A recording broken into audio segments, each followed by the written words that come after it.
Right, let's try this again.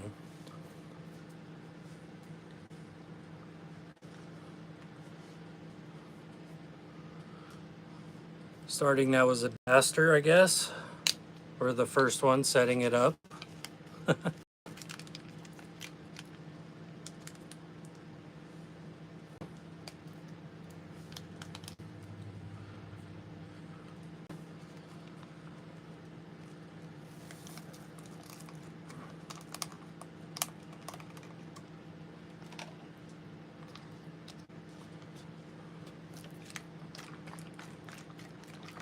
Awesome.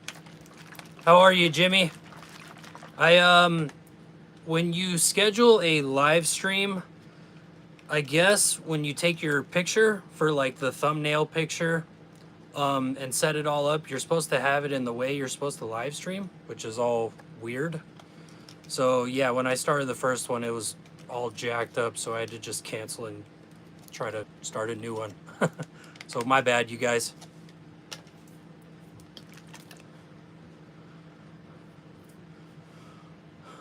Oh, dude, you're not lying, man. We were, Frank, it's, what, 109? 110? Yeah, it's insane. 109 degrees. Oh, yeah, you feel our pain then, Frank. Frank's in Peoria. Yeah, we were just up, like, on the other side of the rim by this, Blue Ridge Reservoir camping this weekend. And when we pulled out of there this morning, it was 75 degrees. So coming from down there to here, it's like a total shock to the system. We got a few messages, you guys. Been a while. How are you, John? Thanks for tuning in. I really appreciate you all tuning in. It means a lot to us. Tim, keep live streaming, 15 minutes from home. Yeah, no worries, man. We'll probably ramble on for an hour, hour and 15 minutes like the last one. And you're still waiting on that Curry front 44. Man, that almost seems worth it for the wait, Jimmy. Like, honestly, I'm pretty impatient, so ordering something like that, I would just be on edge, just waiting for it. But I think a 44 is in the future for the Cherokee. Just really depends when I actually get around to it, I guess.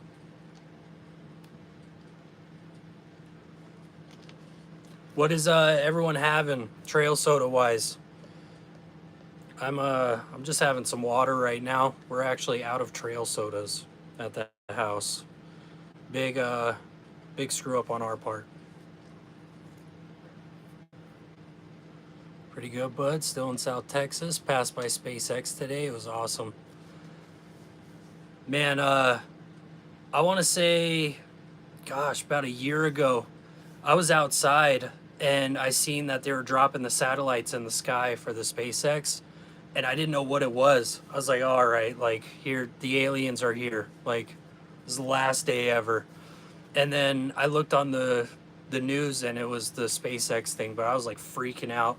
I yelled at Natalie. I was like, come outside. She came out. She's like, what the hell is that? Frank, XJ popped a radiator leak. Original radiator, put a dual core in it now. Runs 195 all day. Awesome, man. Which brand did you go with, Frank? It's been 14 weeks, Jimmy. Oh my gosh, dude. What is that? Yeah, 3.5 months. Ugh. I mean, that's about normal. Last time I checked their lead time, it was like 14 to 16. So hopefully tomorrow or sometime next week, you get that shipping notification. That'll be awesome, dude. Coors Light, water, that's awesome. Bud Light water, Shiner, okay. And the cheap O'Reilly one. Hey, man, is it the one with the lifetime warranty? So if that happens to pop, you're covered forever, pretty much. Those warranties are worth their weight in gold, since there's O'Reillys everywhere in the country, and a billion of them in Arizona.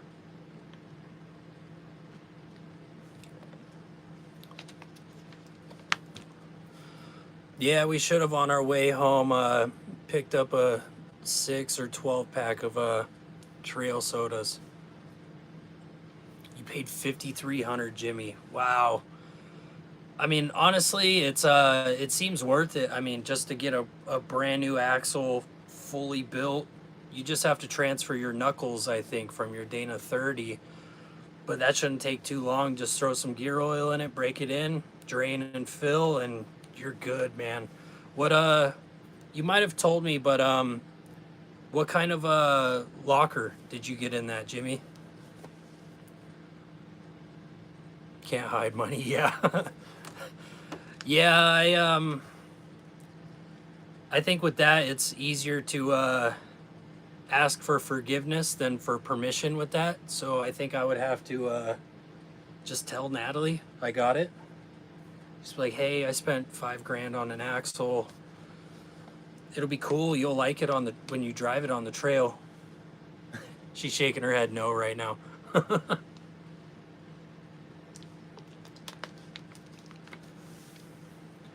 Yeah, we're planning on going on a trip in the Jeep in a couple weeks. We've just been kind of working on things. This weekend when we were up there at Blue Ridge Reservoir, it was pretty much like a testing weekend. Like we have three or four different pieces of gear that we tested. A few of them is from the Devos Outdoors, like that 100-watt solar panel and my cheap solar charger option video. Their Light Ranger kit, which are those lights. I actually got one right here. I'll show you guys. It's their Light Ranger kit. It comes with a pole, a 9-foot telescoping pole with like a 3-leg base or a stake base. I bought the two-piece kit of that with the solar panels to test it out. And honestly, with the 9-foot telescoping pole and turning that on full blast, it lights up our whole yard. Just one of them. So the two, it's like daylight. So we really like those. And then we're testing out that swag tent from Ironman 4x4 America. And then we got a couple water jugs that we bought from Dometic that, you know, they're 3-gallon water jugs. It's a lot easier to take those on trips than our giant 6-gallon ones. So we picked up a couple of those. ARB, awesome. Yeah, I mean, do you have the which compressor? Just the dual ARB, so you could use it for the locker and your airing up your tires. That's great if you got that. I spent $16K for an Uzi, so my woman already knows not to ask. That's awesome. Yeah, I have a buddy, he has, I forgot what it is. It's like an Uzi clone, but it just has the shroud on it that makes it look like the suppressor. And yeah, we were shooting that thing. It was a year or two ago. That thing was awesome. I don't really want to talk about it too much. I don't know if YouTube's weird about that garbage on here. But I don't know if you guys are interested. We did start up a Patreon. We just have a few tiers. I know, you know, everything on the planet's getting more and more expensive, so I'm not asking for anything. But I'm thinking about posting more 2A stuff on there, just if people are interested in that.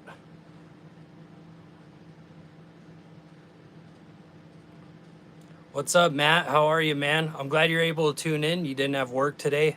That's sweet. Really appreciate all you guys tuning in. You got the dual ARB. Yeah, that's the way to go. I had a buddy with a dual ARB like in the toolbox that it comes with, and then I have my Smitty built. Excuse me. And his just killed mine. Like aired up his 35s way faster than I aired up my 33s. So that ARB is definitely worth the money. Just kind of like a buy once, cry once type thing. My XJ is pretty much stock, 3-inch lift and 31s. Well, I mean, it really depends. Do you daily it? Like, I think that's a pretty nice daily build. Um, 3-inch lift, 31s. You don't really have to mess with too much like a transfer case spacer or anything like that. Or you might have to do the transfer case drop, but you don't have to worry about shimming the rear axle or anything like that. So that's a really chill build. Gotta tackle the head on my WJ tomorrow. Awesome, Matt. Good luck, dude. Hopefully you get that knocked out. Yeah, that and then that, yeah. That's gonna be great, dude. Getting that thing knocked out and then working on the XJ2, obviously.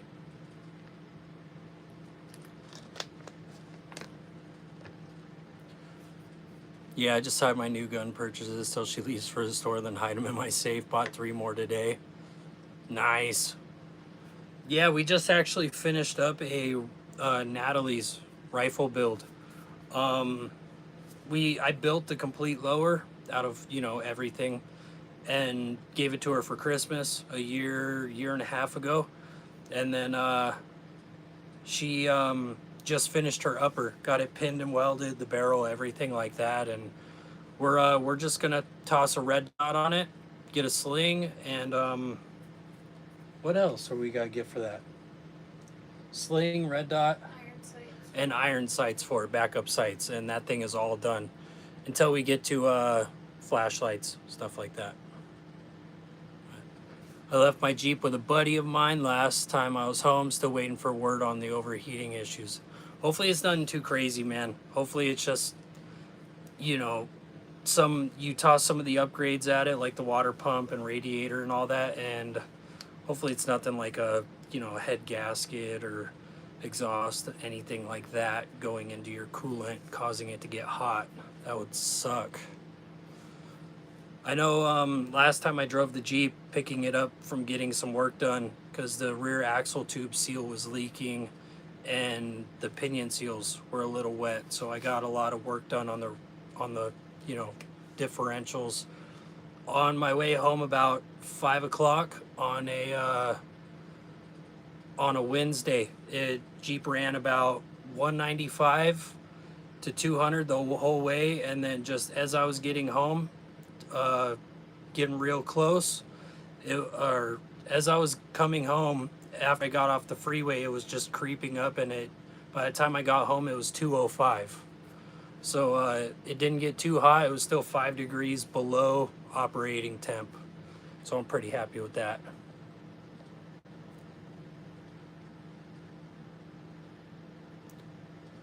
Just weekends and fishing. Oh, dude, yeah. If it's extremely clean, I would not mess it up. I would just keep it real, mild like that, and just use it for light camping rig and everything. And then once I guess you find another one, or if you happen to get some damage on it, just go all out.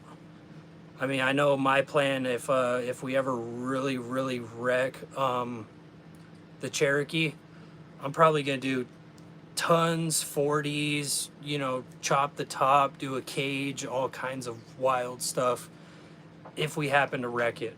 But I really don't want to, so that's the plan.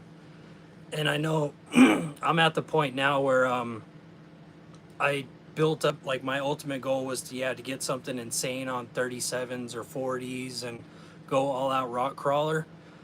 But I'm at the point now where it's like a extremely built overlanding weekend camping rig.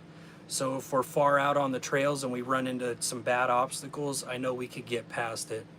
So I'm pretty happy with the Jeep right now. I don't want to go too much more, on the crazy scale with that thing. Okay. John reminds me I still have to shim the rear, I'm sure. I do have a video on that, man, if you want to check that out. I bought a digital angle finder, and it made the job way easier. Oh, Natalie, Jimmy said Wiseman. Wiseman? Yeah, Wiseman Company Sling. For a sling. What's crazy is I know of Wiseman Company because I have my AR pistol. It has the SBA3, and I got their pistol brace wrap thing to make it a little more, you know, where when you shoulder it, it doesn't flex, that SBA3. I got that on 2 of my pistols. So they have a left-handed Rhodesian padded. oh, Natalie, actually, she just jumped on their site. She wants to do a Rhodesian camo sling, and they have a left-handed sling because Natalie is left-handed. So thanks for the... I totally forgot about Wiseman Company, honestly, so I think Natalie will probably pick that sling up soon. But Matt pulled the front carpet out and gave it a good cleaning with the pressure washer, found rust spots in the tub. Good, awesome, man. Get that rust out of there.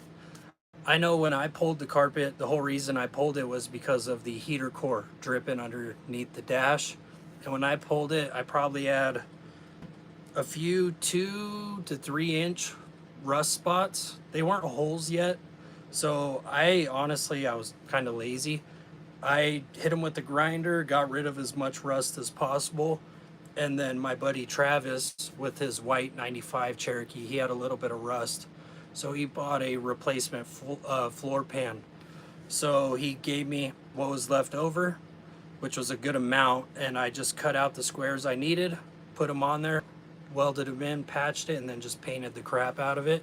Then I went underneath and I kind of squirted some silicone. And I kind of just sealed it up that way. It's kind of lazy. I shouldn't have done it that way. I should have cut out the rust completely, but it was a while ago and it's still running, going well.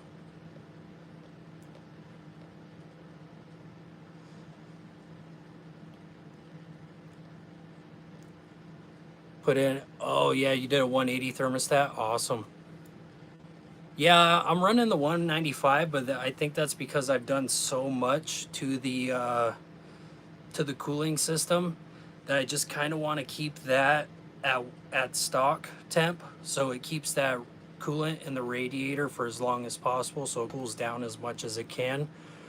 But I mean, really depends. I might try that out if I ever do get it a little warmer while we're on trails. I might toss in a 180 and see if that makes a difference, since it's such an easy swap. That's my plan with the WJ. Nice, mild, off-road overland. That's great, Matt. What size lift and tires are you doing on that thing? I like them because they're obviously 4-link front and rear, so it rides way smooth. Just the only downside, or the thing I don't like about them, is the aluminum housing, 44 in the rear. It's, you know, extremely hard to, if you want to put a truss on it or anything, you'll just have to axle swap it, which can suck. I have a 65 Bug that I pissed money away on. That's awesome, dude. Yeah, Nat's mom, her first vehicle was a Bug, right? Our first vehicle was an old Jeep mail truck. Mail Jeep, yeah. And then after that, she had a Bug. Oh, okay. Yeah, a Bug would be awesome to have. Cheromanchi, yeah, dude, that's the plan. That I'm gonna sew up, or try to sew up a soft top for it, kind of like a bikini top for the TJs, or, you know, for the Wranglers.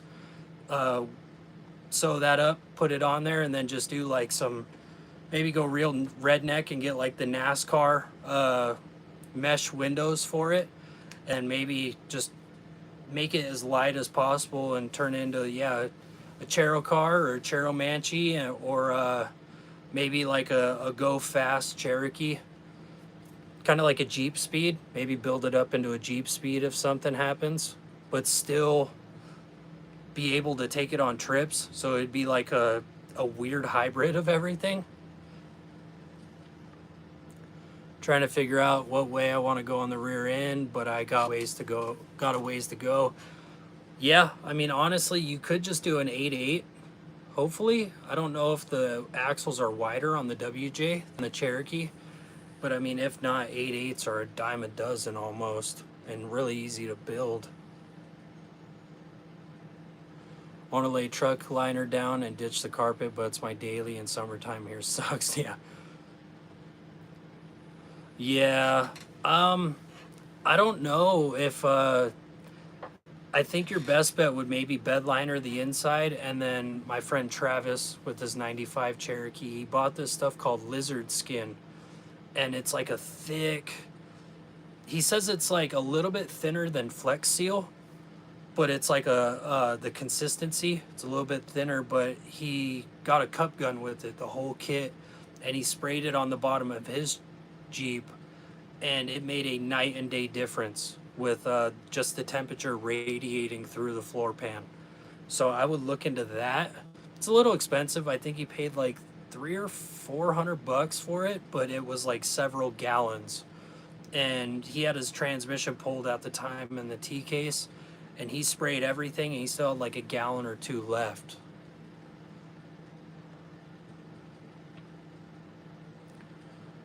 John, I got the video saved and I bought the same. I appreciate it, man. That's awesome.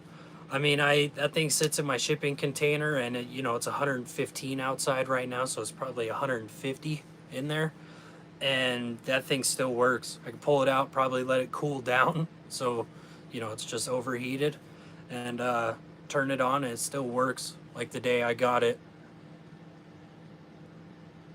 Plus, if it took a crap on me, it's so cheap anyways to get another one.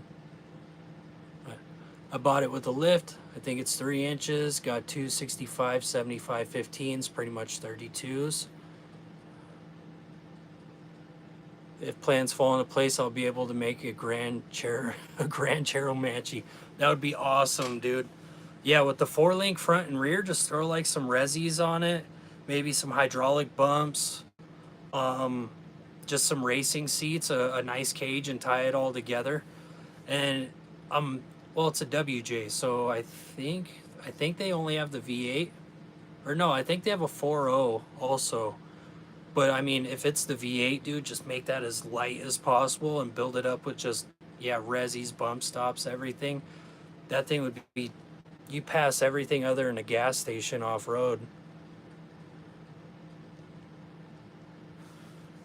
Oh, the axles are wider. Got an 8.8 out of a 94 on my trailer. I'm looking to do a Ford 9-inch Dana 44, just do a Super 35. Yeah, that wouldn't be bad. I mean, I guess if you did the aluminum Dana 44, if you had a buddy that could TIG weld or aluminum weld, you could just kind of make your own truss if you're going to make it a go fast one, so you don't bend that housing. Other than that, man, maybe a Ford 9-inch. I mean, it's practically an 8.8, but the Ford 9-inch, I mean, that'd be a pretty strong rear axle for sure. I think that'd be a good one. What was crazy is I used to do windshields like a long time ago, several years ago.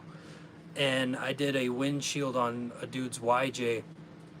And the guy had a Ford 9-inch front and rear. And he was telling me he got a Ford 9-inch. He took it to a shop.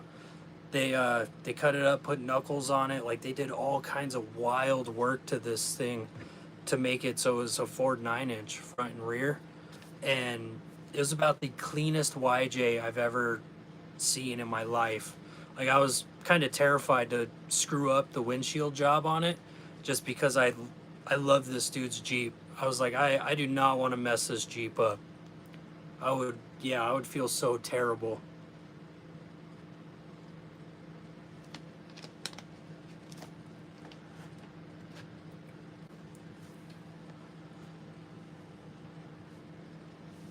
Yeah.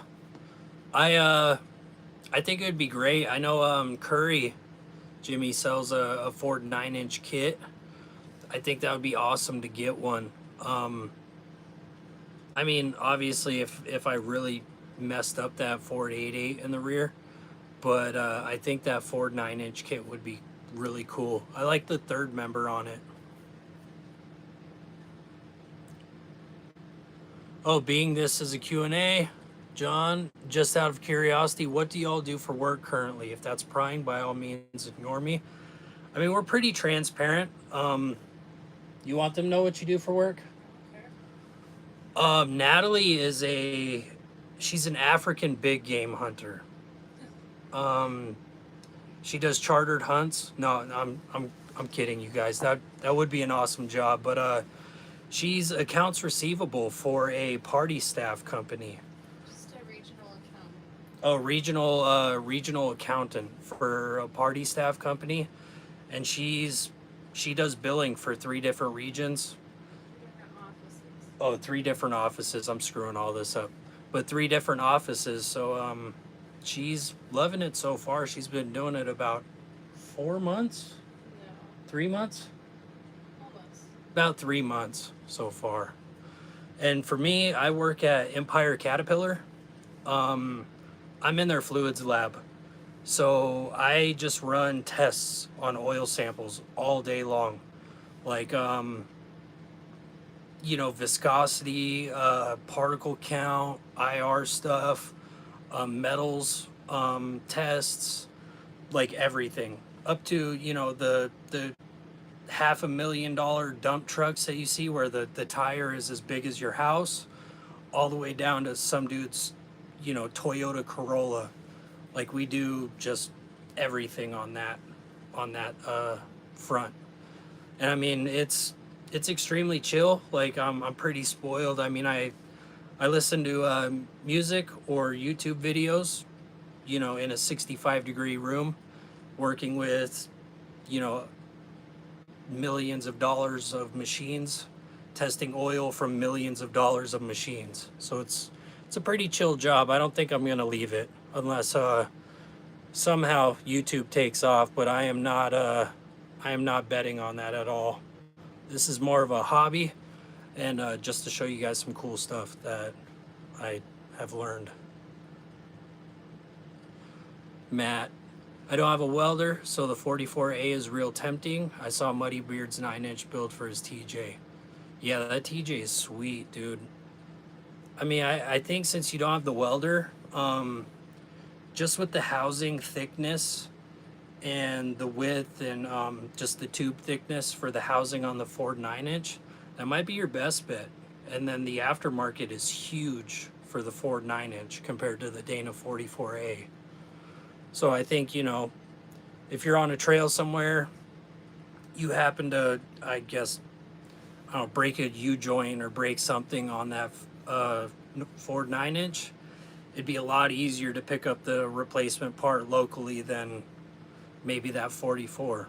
I could be wrong, but that's just my guess since they're more plentiful than the 44A. But my brother restores older Jeeps, CJ2, 3A, FC. Ooh, that's awesome. Driving through town, I want to say a week or two ago, I seen a restored FC on the side of the road, and like I almost wrecked into an oncoming car, like breaking my neck staring at this thing. I didn't know the price, or I didn't see the price on it. They had like a really, really small for sale sign in the window. But yeah, it was immaculate. It was like the OD green military color, and it was a beautiful FC.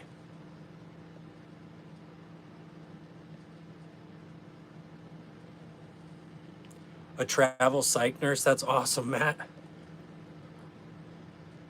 I appreciate it, John. Yeah, we're pretty lucky with our jobs. I mean, it's enough to afford, what we want to do, and to pay for some trips, so I can make videos for you guys. My dad worked at Empire for years and years. What do you do there, Jimmy? I know, yeah, I've just been in the fluids lab. I'm coming on up to 5 years in November. And honestly, I told my supervisor, like, you're gonna have to like peel me out of here. Like, you're gonna have to get the cops to get me out of here if you fire me, because I love this place. Frank, I'm a project supervisor for heavy highway. Yes, I close. Hey, I appreciate it, man. Closing the I-10 all the time. But job security. I mean, all of us driving on those freeways destroying them, you're going to have a job forever. Hell, you may have tested some of our samples. John, if you don't mind, if it's not too personal, what company? What company is it for? I mean, I've since I've been there almost 5 years. If I see company vehicles, I'm like, oh, I test their samples, so I probably have. So if it's not too personal, post it in here. I'll let you know if I have. Same with you, Frank, if you want. Think I'm gonna do the 9-inch. They are everywhere, and yeah, I don't have ABS in the Cherokee. I don't even think it was it was an option for my year, I think. Yeah, it is, but I have the basic plain Jane Cherokee, so you know, it's no big deal.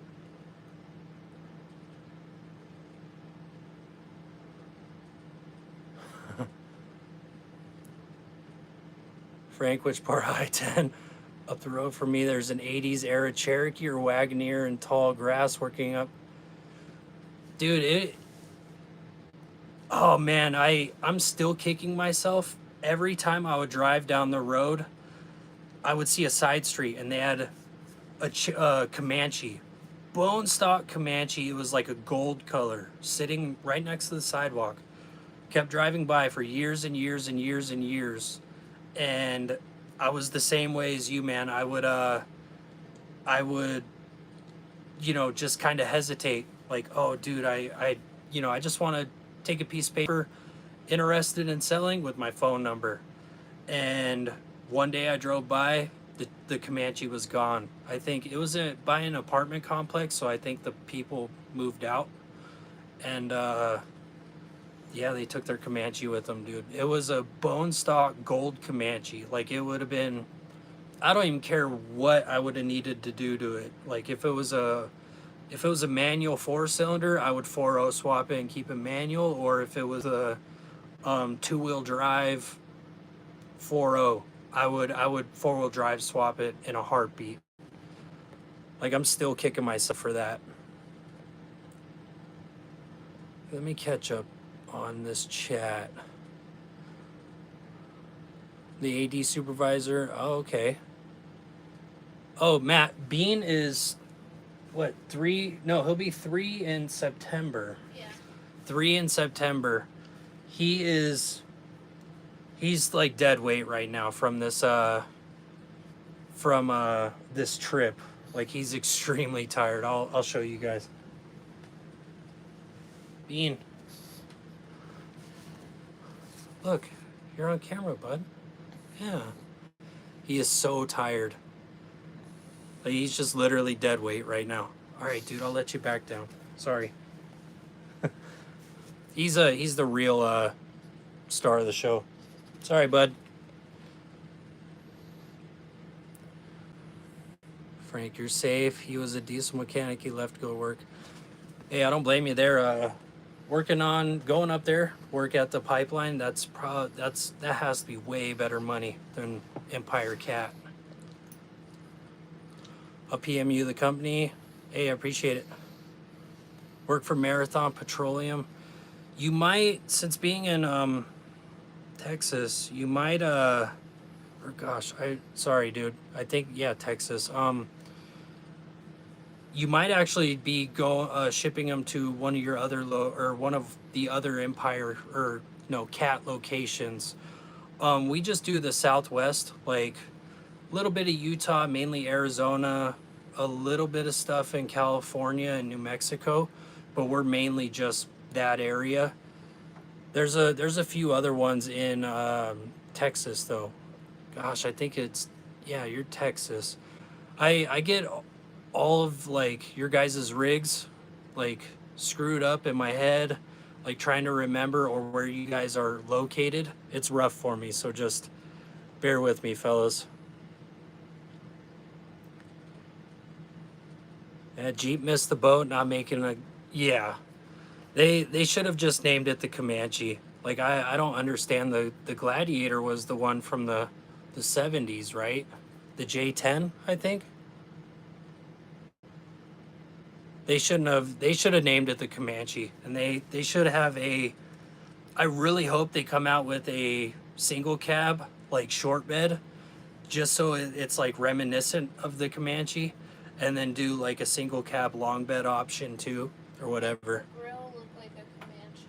Yeah, and make the grill look like a Comanche, and do, if they come out with square headlights on any of the newer Jeeps, like the, you know, a newer Wrangler or the Gladiator, I'll buy one tomorrow. Like they gotta have square headlights.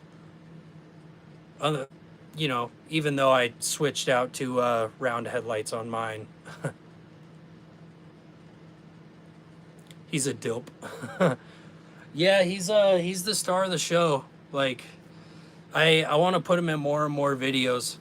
I know Nate Zoinks, he's on here sometimes. Him and his daughter love Bean. Like I just want to have him, even if it's a product review that, you know, we're talking about. I might just have Bean in the video for the hell of it, because why not?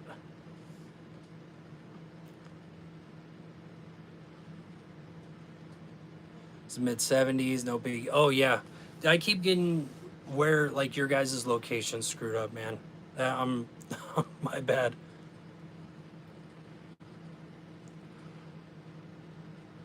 That's awesome, Matt. I gotta say that I'll probably say that to somebody and they're gonna give me the weirdest look and probably try fighting me.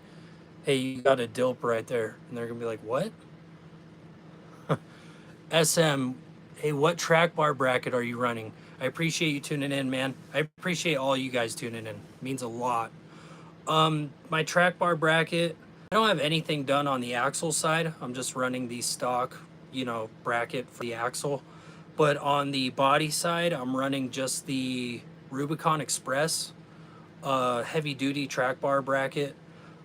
Years and years ago, I bought their Rubicon Express track bar and that bracket and just did it all at once. And honestly, I mean, the track bar and the bracket have been great, but I switched over to the Cav Fab track bar and I haven't had an issue since. The only thing I gotta say about the Rubicon Express track bar bracket for the body side is if you're running unibody stiffeners, just weld it on there, because I bolted it on there and I had to notch the bottom to make the bottom bolts fit on the bottom of the unibody rail. And for a little while it worked, it felt fine. But for about 2 or 3 trips, it felt like the front end was floaty in the Jeep, like something was wrong. Until one day I had Natalie jump in the Jeep and I had her turn the wheel back and forth slightly, and the track bar bracket was flexing off of the body of the Jeep. And that was like a day or two before we were supposed to go on a trip. So I was out there at like 10 o'clock at night with the grinder grinding, and I welded the crap out of that bracket onto the body. So if you are going to go with that Rubicon Express bracket and you're running unibody stiffeners, bolt it and weld it on, even if it's just a few tacks and, you know, a couple inches apart from each other, it should hold on. But I mean, I've had that bracket on the Jeep for 7 years now. 0 issues whatsoever. No bending, no nothing. I went to Frank's last week for a shift around. WJ took the kids and went, left my Makita. Oh, dude. Wow. So they must have thought that that Makita was just like a scrapyard or like a parts yard tool. So it was just being handed around for the for the time being. That's awesome though, you found it. So I did bring it up in a past live stream, I think in the last one. We're gonna attempt to do some car camping, but I've done some research and I don't know. Oh, newer bracket track.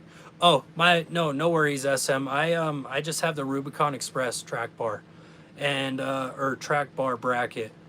But if you have any unibody stiffeners on your Jeep SM and it has the holes on the bottom of that Cav Fab bracket, bolt the bracket on completely and then just tack weld it if you can. Just tack weld it or run a few 1-inch beads and it should be nice and strong and you should never have an issue. But I did bring up that we're going to do some car camping. I've done a lot of research, and I actually found a lift kit for my car. It's a little weird. If I dailied my Cherokee to work and back and everything, I mean, we'd be eating ramen noodles and probably living out of the Cherokee. So I daily a car, or my little car. It's a 2012 Chevy Sonic, little four-cylinder, 1.4 liter turbo, 6-speed.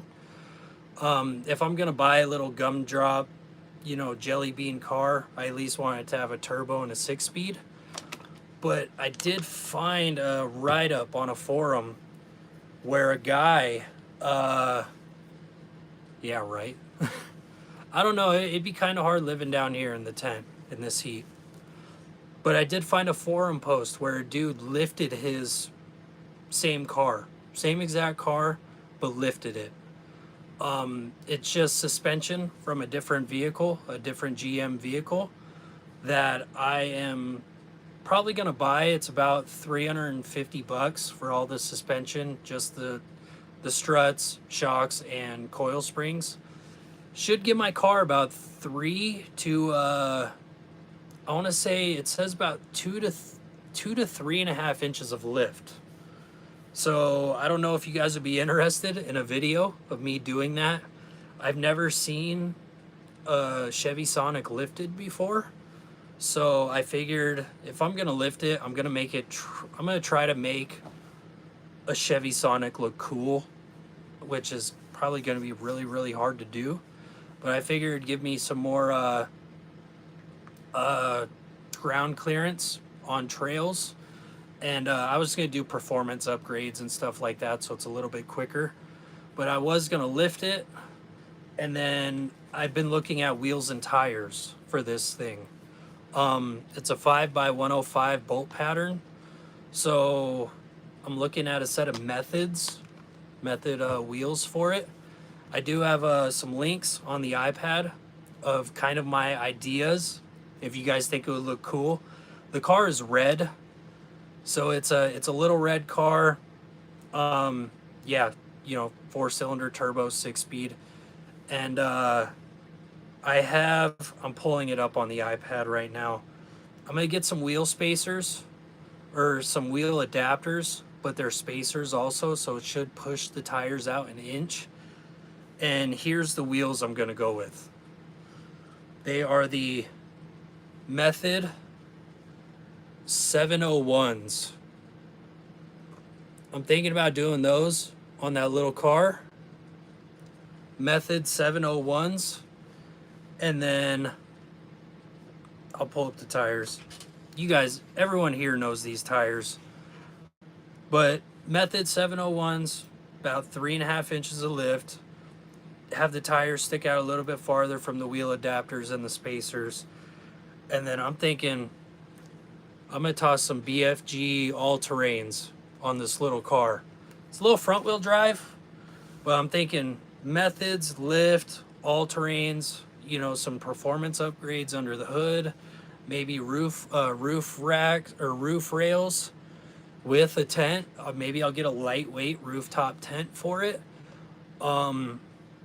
Maybe a dual battery underneath the hood or in the back. Maybe a tire swing on it. Maybe build a bumper for it, a front bumper with lights. Pretty much my goal is, since I can't leave anything alone, I constantly tinker and screw with the Jeep. I'm probably not going to leave this little car alone once I get started on it. So over time, it's pretty much going to turn into like a soft, they call it like soft roading, like forest roads and stuff like that, not really rock crawling. But I figure I could turn it into like a little,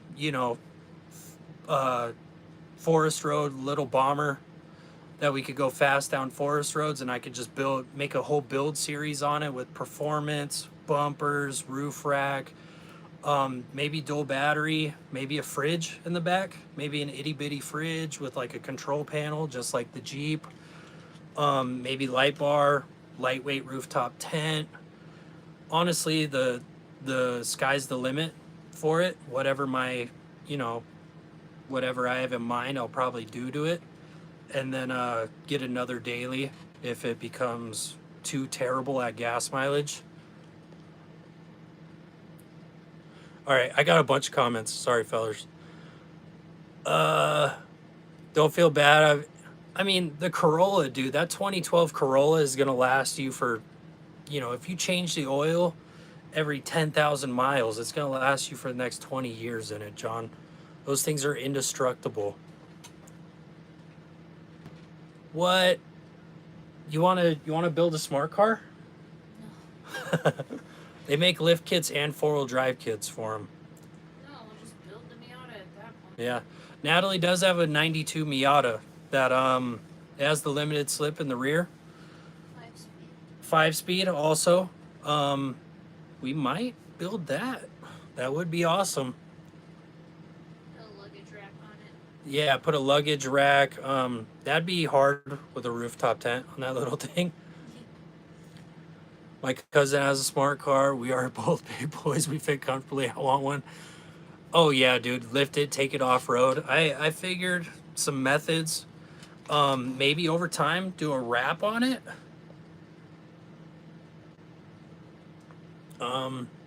Sonic with tons and 40s. If I do that, Jimmy, I'm going to have to do like a 350 swap in it or something. Do a 350 swap. Just make it like all old school GM. Just do like a 14 bolt rear, you know, just like a GM or a Corporal 60 front or whatever in those military square bodies, and just do like, you know, that beefy transfer case with 3-inch drive shafts, and then do a 350 or 454 swap. Maybe that's what I gotta do to grow the channel fast. Just, you know, just insane stuff. Look like a psychopath building up a Sonic with all that. You go on junkyard trips. I love them. Oh yeah, dude. It's occasionally, usually I go for interior parts for the Jeep, just since it's getting older, stuff is cracking or, you know, breaking. So that's mainly how I go, or when I go. I don't know if they have many Sonics. They probably do now since they're a little bit older of a car. I'd watch that series till we just become best friends. Yeah, man. I'm thinking about, obviously we have the Patreon now, so I'll like toss the video on there a day or two before YouTube. But I'm not gonna, you know, screw people over from seeing the videos. So I'll probably go from that to there. A 7,000 pound Sonic, dude. So yeah, it'll be the little brother to the Jeep, since the Jeep is probably 7,000 pounds also. My summer car's a 99 Corolla, runs perfect. It's weird. This little Sonic has the best heater and the best AC I've ever seen, like in a vehicle. I mean, it feels like, you know, just wind, just like icy wind blowing on your face on full blast. And then it's almost a sauna in there during the winter while I'm driving it. Yeah, it gets 33 and about 34 miles a gallon now, so I'm willing to take a hit. Hopefully with everything I do, it just knocks it down to like 30 miles a gallon, because I would still love to daily it. Get like a wrap on it, and then get like 2A Overland or something stupid on it. Maybe get like an M81 Camo wrap on it or something insane. Drop a 460 in the Miata. That would be sick, dude. Oh, SM, you have the cab fab steering? I do, man. No, these aren't random questions. Anything Cherokee related, Jeep related, ask away. If I don't have the answer, one of the guys in the comments most likely will. But yeah, I have the high clearance cab fab steering on it. I want to say, yeah, I have that steering and their track bar. Their track bar is great, man. I like all the Heim joints on it, and the rebuild kit on it is extremely cheap compared to the other steering I had. Let's do it, Scott. K20 turbo swap. Yeah, I looked everything up. If I wanted to, all of the bolt-ons from this one website, if I tossed it on, got it all, it was like $4 grand. Obviously, over time, I'd have to buy it, but all the bolt-ons from this one website, it would get it from like 110 horsepower it has now, or when it was brand new, to like, I think it was like 275, which would be pretty awesome for a little, you know, forest road runner. I'd come up and help out. I assure you, I'm not crazy. I'm cool with it, man. Yeah, just you know, I don't want to be on a milk carton or a newspaper. But other than that, dude, we got trail sodas. We'll work on that thing. That would be awesome. John, have a good one, man. Can't wait to see you in the next live stream. Have a yeah, have a great time. Have a great rest of your weekend, dude. I will see you in the next live stream. SM, I just ordered the Cab Fab high clearance steering and track bar with bracket. For some reason, no one seems to be running their bracket. For some reason, dude, I was gonna buy their bracket, but I already had that one welded on. Honestly, I mean, I think if you just get if you don't get their bracket, which let me read that again. Oh yeah, you got their bracket. I think guys, you know, in the past ran the Rubicon Express with that bracket. So I think Cav Fab just decided, hey, a lot of guys are going to be running that bracket already from their Rubicon Express kit. So let's just make our track bar fit it. And, you know, it'll be really easy to make it all work. But I've had zero issues with any of their stuff, or with their steering and their track bar. And it was extremely easy to put it together, or actually it was already put together, but get it measured and get it put on there was extremely easy. I mean, depending on where you live and how hot it is, you could probably do it in 2-3 hours. And I do have a video on that if you are interested.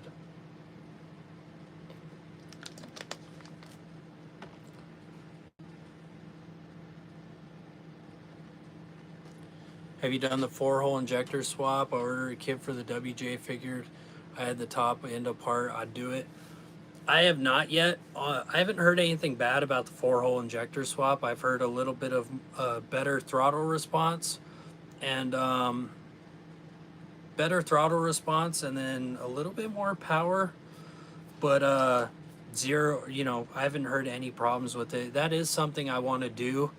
I want to do a larger throttle body in the future, and then 4-hole injectors and you know, upgraded wires, and just kind of redo that whole fuel delivery system. There is a guy I'm following on Instagram.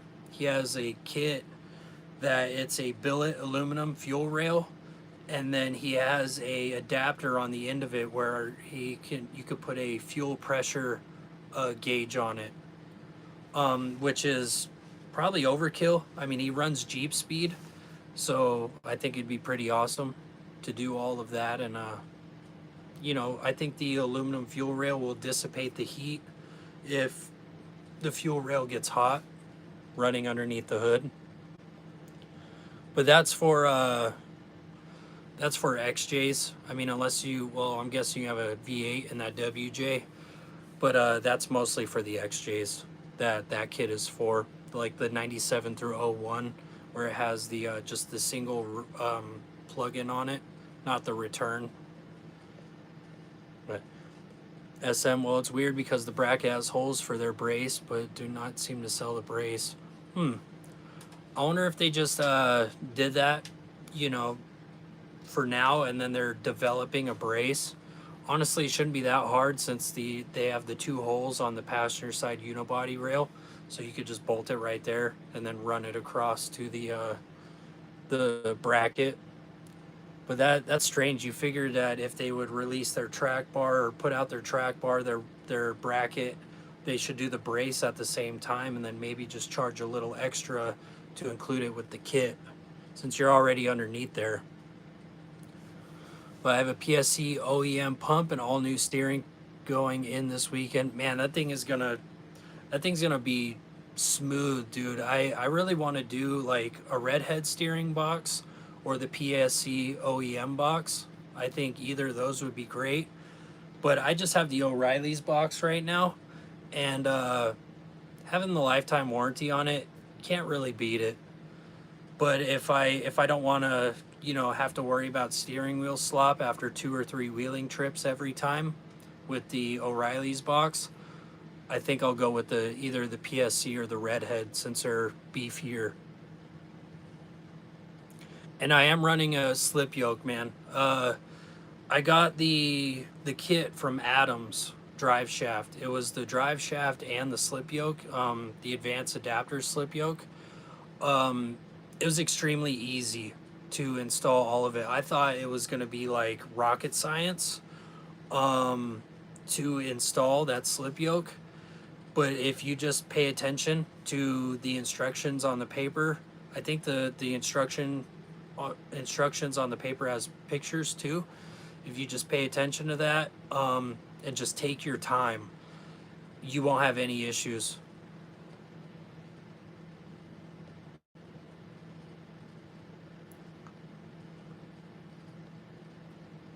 Matt, I got the 4.0. My buddy has the high output in his 92XJ. It's the best motor I've seen in my 38 years of life.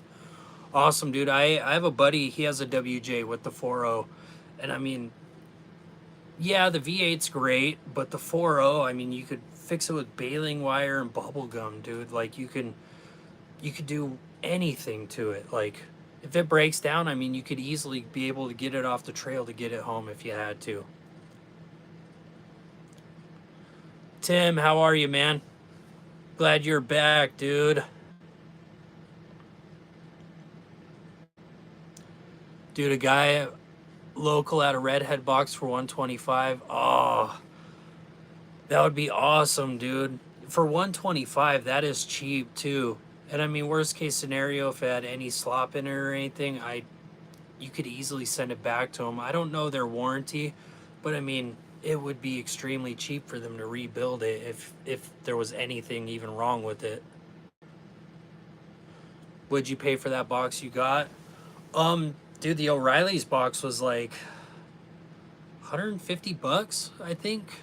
It wasn't that bad. And we haven't gone on on too many gnarly wheeling trips to have much slop in it yet, so it's been fine. But yeah, it was like 100 and something bucks. I usually call ahead if there's something wrong with the box, that if it has slop, I'll just call ahead and just tell them, hey, I need I got to warranty out this box. Where's your closest one? And then I'll just pull the box, go down there, switch it, and use their pitman arm puller in the parking lot to pull the pitman arm off of the old box, and then swap the box. They're usually pretty cool about that. Oh yeah. Well, I really appreciate you jumping on here, man. I thank you so much for coming on the live stream. I was riding home in my wife's van when I saw you went live and her AC broke on. Oh, dude, yeah. Yeah, listening to me and then having it be 111 in the vehicle, that would cause an accident. So I'm glad you jumped off, got home, and then tuned in. I think my voice would make you fall asleep, and then you'd probably pass out from the heat. So regardless, it'd be a little bit to take. My grandkids will be replacing the pieces around the motor. Oh yeah. Yeah, I mean, that's how the Jeep is now. I've completely gone through like 2 or 3 different sets of suspension, just upgrading over time. I mean, rear axle swap, I'll probably swap the front axle. I mean, I've practically replaced the whole interior, with the vinyl floor and the PRP seats, and the 4.0 is just still there. Really nothing done to it. I think I had the cowl intake and that's about it. I mean, performance wise, yeah, and it's been great. I actually built semi boxes so I could rebuild. Oh yeah, that'd be great, dude. I mean, yeah, if you have an issue with your box, it'd take you next to no time to rebuild it then. So getting the PSC, I mean, you're the lifetime warranty on that PSC box. So, and honestly, if it's extremely easy to do and you can knock it out quick, that would be a good side gig. Posting like rock crawler forums or Cherokee pages, like, hey, I rebuild boxes. You pay postage. You pay me over whatever app or however you want to do it, and that's some quick money if it's fast. Yeah, in a nuclear apocalypse, only Twinkies, roaches, and the Jeep 4.0 will remain. Yeah, pretty much. It'll just be like a Mad Max, but everything will have 4.0s. So we're definitely going to be fighting over gas then, more than now.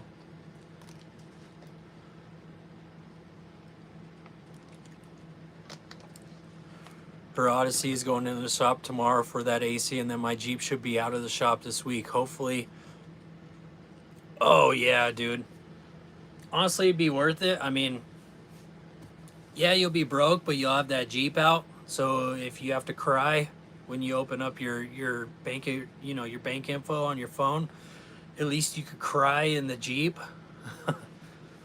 I mean, that's how it was when my repair bill wasn't much, but I was still like, oh man, like this is 1 or 2 trips in the Jeep that my repair bill was.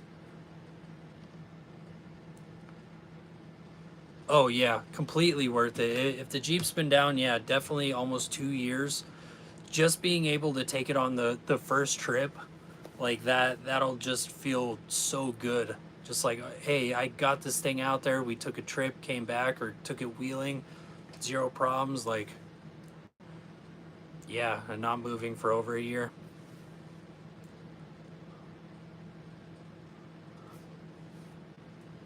Hate Heim joint steering. They put boots and grease zerks on. Yeah, I what's crazy is they actually have these uh kits. I forgot who sells them. I think it's Barnes. I could be completely wrong, but I think it's Barnes or Rough Stuff. It's a rubber boot that goes over your Heim. So you just, take the Heim off, you get the rubber boot, and they sell a tool also that stretches out the boot to put over the Heim. Then I'm guessing you just squirt it full of grease, pump it full of grease, and put it back on there, and it pretty much, I mean, makes it indestructible for a long time. Because that's the biggest thing. That's why I love Heims, because how strong they are, but I hate them because, they're pretty much open to the elements. So you got to constantly keep them lubricated. On my Iron Rock steering, before the Cat Fab steering, we would go through water and then like be driving down the dusty road, and the dust would stick to the water, and we'd be turning and it would just creak and groan, and you'd have to deal with that sound till you get home and then take it to the car wash, pressure wash it, re-grease it, and it would finally disappear.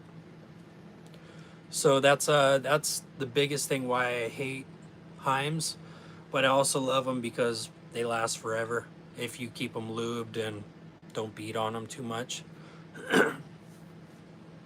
I gave my friend $1,200 to fix the AC in the WJ, worth every penny. Oh yeah, I have a AC condenser leak on the Cherokee. What's weird is I bought I bought the condenser, installed everything, got it professionally vacuumed out, held pressure, recharged by my buddy, and for some reason it was still blowing warm. So I thought maybe his machine was low on R134 or whatever. I asked him, he said it was full. So I was like, okay, something's up here.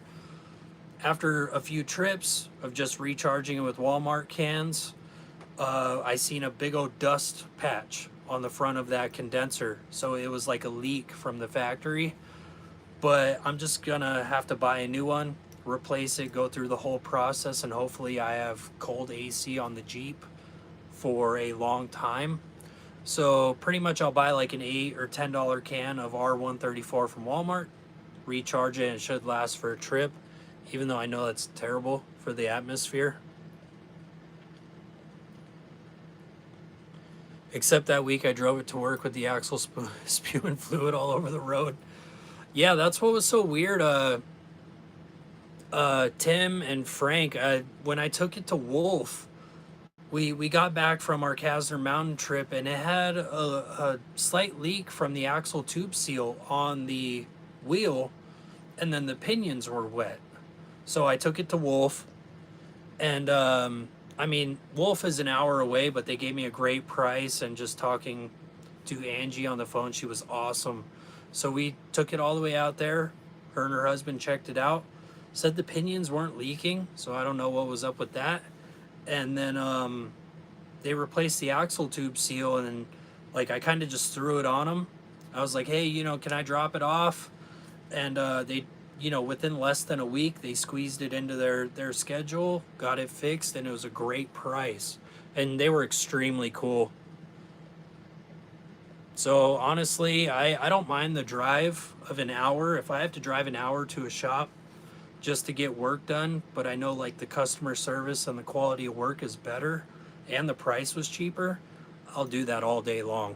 I think anybody with, a brain would do that. He did the evaporator and heater core while the dash was out to fix the mode door. Oh yeah. Yeah, I don't blame you there. If he has to pull the whole dash and replace all that, $1,200 isn't that bad. I mean, it'd easily be double that at a shop. And I wish I would have, I replaced my heater core first, and then like a year or two later, I replaced the evaporator. And I honestly wish I would have just done it all at the same time. So if any of you fellas watching have to replace the heater core, just replace the evaporator while you're at it. It makes the job way easier and your life way easier. I miss my WJ. Yeah, I would like a WJ. I just like the 4-link front and rear, and then maybe get a V8. But I think a ZJ would be cool. I think a ZJ. Yeah, that's the one before it. I think a ZJ would be awesome with like the 4.0, and just build one of those up into something awesome. It's got some rough spots, but it's slowly getting there. I plan on getting a new lift kit, so I know what bushings and stuff I have to order and when I need to replace them. Good call, man. Also, I need to get in gear and toss the front shaft in. Pulled a double card in off a 95 ZJ when I was yeah, like $46 for the shaft and the output. Wow, that's a deal, man. That's what I really like about the slip yoke is if you're running like a slip yoke on something without the 8/8 swap and the flange, you could just take your front drive shaft and toss it on the rear if you blow a rear drive shaft. But with me, with the 8/8 as the flange on the rear, so there is no pinion yoke, it's just a pinion flange, and so it'd be a lot harder for me. Winter AC went hot Friday. I put a can in it and it immediately started spewing. Oh yeah, yeah. It must have been a seal in front of the compressor. So it probably just blew a seal maybe in the front. It's spewing out. I actually had a compressor do that once on the Cherokee. It was a birthday trip. My birthday, I think last year, we were on our way up and we were climbing a hill with the AC on, and all I heard was psh, and I seen smoke coming out from underneath the hood. I pulled over and it was just a line on the bottom of the hood, just a giant line right where that pulley was. But it didn't take a crap after that. I mean, we were able to drive it all the way up to where we camped, and then drove it all the way home, like over 100 miles home, and didn't have an issue. So I was happy with that. Never heard of Wolf. For big jobs, I take the cars to Bypass Auto in Mesa. I've known Daryl since 8th grade. I've learned how to turn wrenches together. That's awesome, dude. I mean, I did take it to, I'd always take my Jeep to Let's Roll, but they just had a longer wait time. And I'm a little bit of an impatient person, so Tim and a few other people recommended Wolf, so I was like, why not? Try it out. And they were great. Angie is awesome.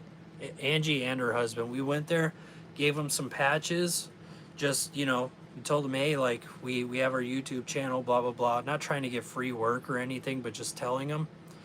And gave them some patches, and they gave us like some shirts, some koozies, some stickers, like, and they were extremely nice. We got there about 10 minutes before they were going to close, just because of our work situation. And when we got off, we hurried up, got there, BS'd with them till a few minutes after they closed, and they were extremely cool about it. The truck, I call it a truck, but it's a minivan, came to me with the TK strap. Don't know if I should leave it in, or I would do a proper SYE, man. I mean, you might as well. I think it would. I ran a TK strap for several years, but I was always kind of freaking out because that transfer case is hanging slightly lower because of that drop.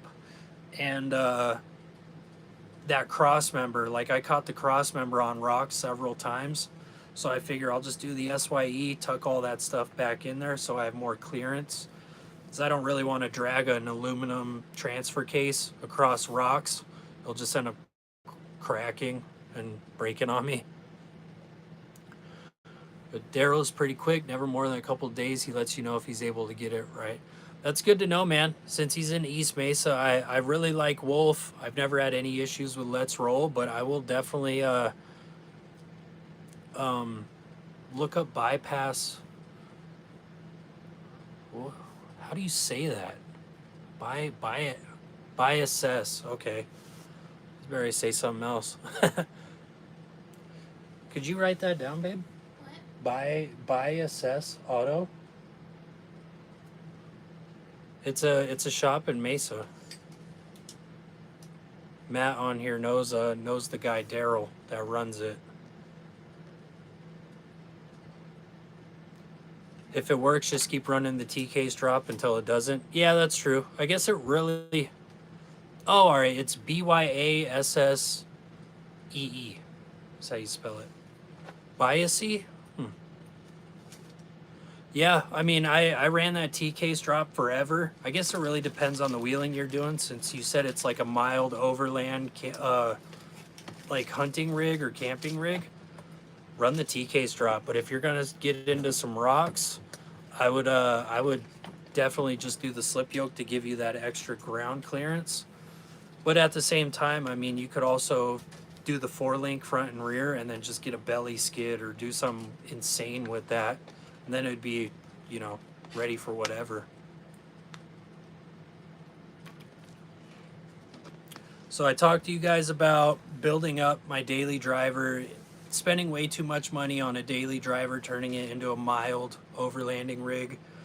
Talked to you about all the gear that we have. I'm pointing at the gear right now, that we are testing. Expect videos on that stuff soon. I do have a discount code with Devos Outdoor, and a link to their website that I'll put in the description of this live stream if you're interested.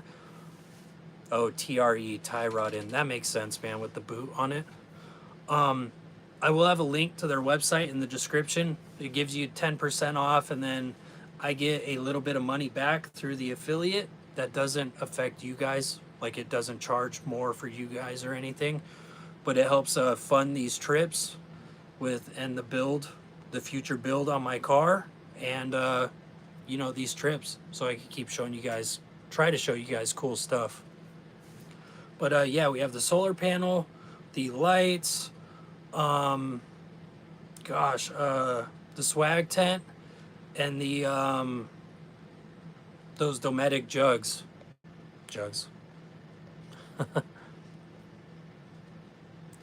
I would get behind a boot. Good idea. Yeah, it's thinking about it now, it's rough stuff that makes those boots.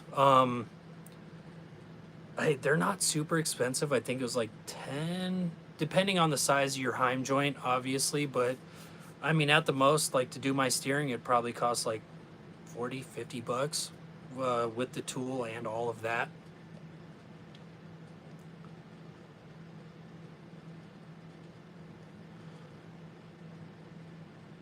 I would get, yeah. I went to the company you got your radiator from. Oh, Cold Case. They don't have one for the WJ, but I think an XJ might fit. I mean, honestly, I don't see why not. If you're running a 4.0, why change up the cooling system to something completely different? Since it's a 4.0, I figured they would just run the same radiator and everything. I guess you could always, if you pull the radiator from your WJ, maybe call Cold Case and ask them for dimensions on their XJ radiator, and if it's the same, well, obviously theirs might be a little thicker. But if the width and the height are the same, I don't see why not. Worst case scenario, you pull it out of the box, compare them. It doesn't fit, send it back. But yeah, tell the big guy upstairs to lower the temp so we go back out again. Honestly, man, I've been just going up north. Like I've been just trying to get out of this heat. Like that's why we took the car up there to kind of test it on some forest roads along with all of that gear. And I think that's the move. I mean, where we went, it was raining. It rained for a little while. It wasn't too insane how much it was raining, and it was also 75 degrees with a little bit of humidity. And I mean, we come down here, it's 111. So it's I think I'd rather drive the 2 or 3 hours to get up north. But I wish the monsoons would come back. I know we had a good few week stretch of lower temps with a little bit more humidity.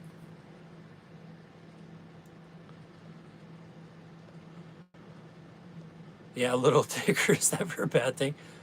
Good call, Tim. I've blown up a few Ford 2.9s from overheating. I'm looking for everything to keep my vehicles cool. Yeah, that's exactly my plan. Like the performance website for this car, they sell a turbo intercooler.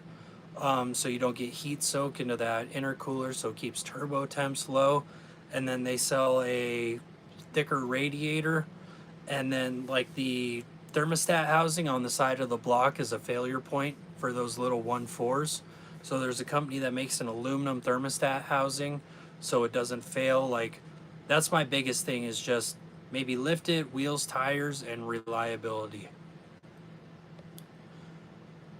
And Tim, it's a 2012 Chevy Sonic. It's a 1.4 liter 6-speed turbo. It looks like a jelly bean, dude. Like it's literally a jelly bean. Natalie calls it a golf cart. But I figured I'm gonna lift it, do some methods, some tires, a little bit of upgrades underneath the hood, maybe a dual battery setup if I can fit it somewhere without destroying it. A little mini fridge, maybe a roof rack, a lightweight rooftop tent, or like a luggage box so we could toss a lot of our gear up there since it's extremely small inside. Waiting on here a job in Helena. What, Montana? That would be great, man.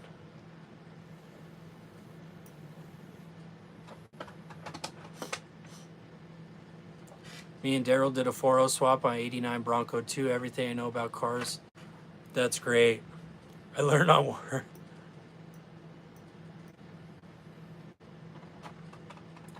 I've got the lift in for my pilot. Just gotta wait for the time to do it. Yeah.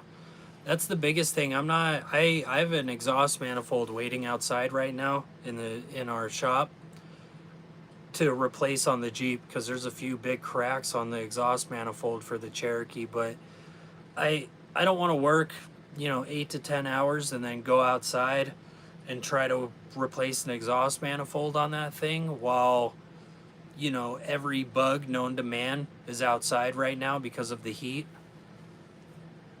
I don't really want to, be sitting there working on something and then a tarantula walks by me. Well, Frank, you have a good one, man. I really appreciate you tuning in. That means a lot. Second Sunday of every month, 5 p.m. Tune on in. We'll talk about stupid crap like lifting my little car and Jeep stuff, you know, and trail sodas. If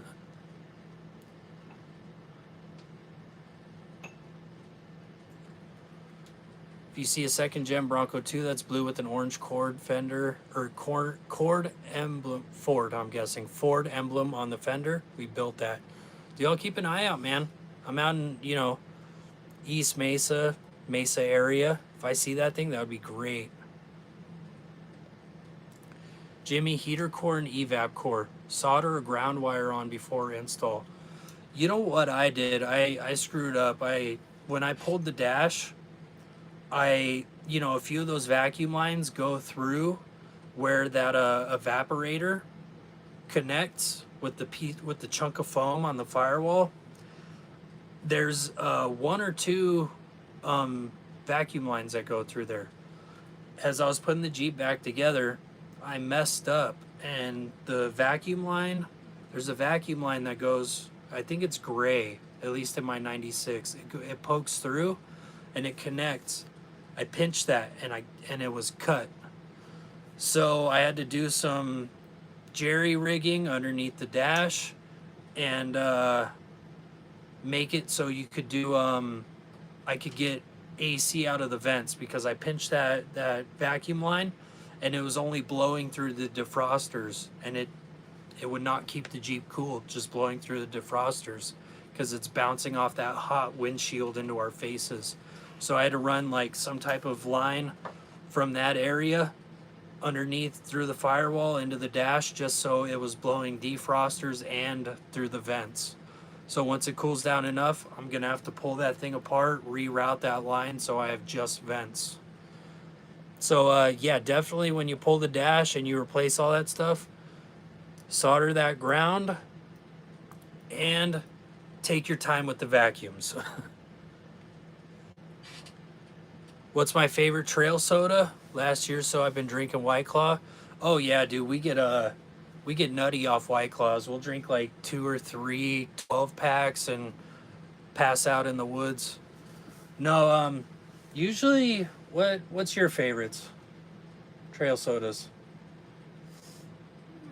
Any like citrusy beer, or Like a citrusy beer Natalie likes, or I like IPAs. IPAs. She's a IPA girl. And you know, White Claw occasionally. I'm into citrusy beers, or trail sodas, and banquets, dude. Yellow Jackets, Coors Banquets. When we go on guys trips, we'll get a couple 30 packs of those, and that's the beer for the trips. So Coors Banquets, some citrusy stuff, and you know, Jaeger bombs, garbage like that too.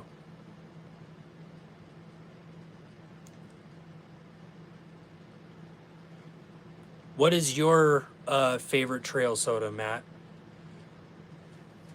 And have you seen the XJ on 35s that looks a lot like yours on Facebook Marketplace locally for like $5K? Someone could buy that, yeah. Hey, I mean, come over. We'll doppelganger it. We'll build them a roof rack and throw some Smitty built bumpers on there, and we'll do it up. But no, I've not seen that one. Me and Natalie should save up real quick and get it, and maybe build like have it look just like the original Cherokee, and then, but this one would be Natalie's. Is it manual? I have no clue. Tim, is it manual? And what year is it? Is it the 96, you know, the squared body style like mine, or the 97 through 01? What's up, Nate? How are you, man? Thanks a ton for tuning in. And I don't know if your daughter's watching, but I got a little guest. He's dead weight right now, Nate. But we got Bean for you guys. I told the chat earlier that you guys love Bean. He's the star of the show. We just got back from a camping trip, and he is so tired, dude. Like, he's been sleeping since we've gotten home. So he's extremely tired right now. But I'll let him I'll set him back down so he could lay back, so he could go back to sleep. Yeah, Bean. Yeah, he's the whole drive home he was just passed out.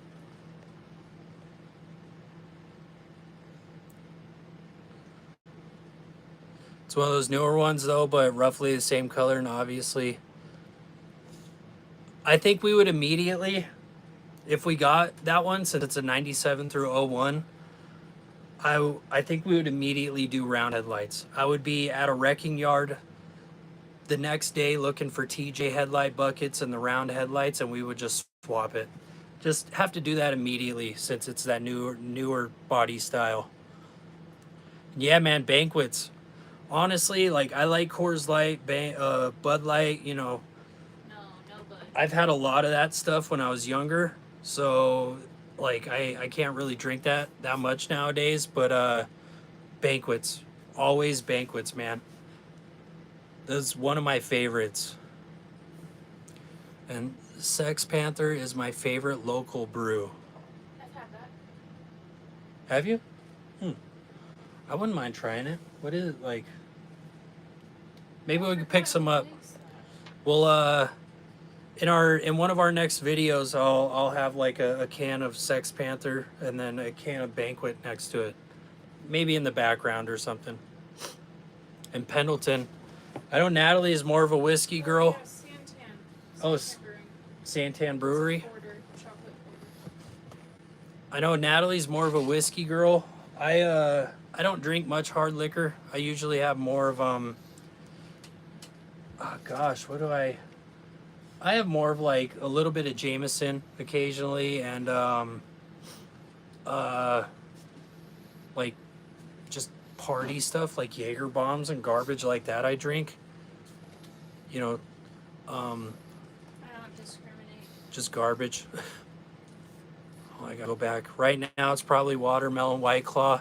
In the past we'd get High Life or whatever was cheap, got loaded on and regretted. Oh yeah. Yeah, we definitely do we just bring like a 6-pack out.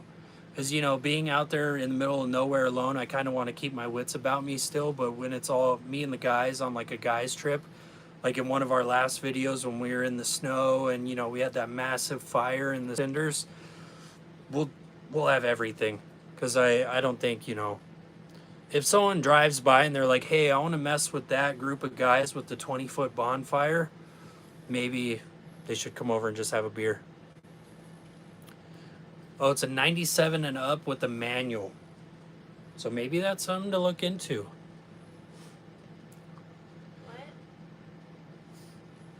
What? Tim's gonna jump off and grab the URL for that 97.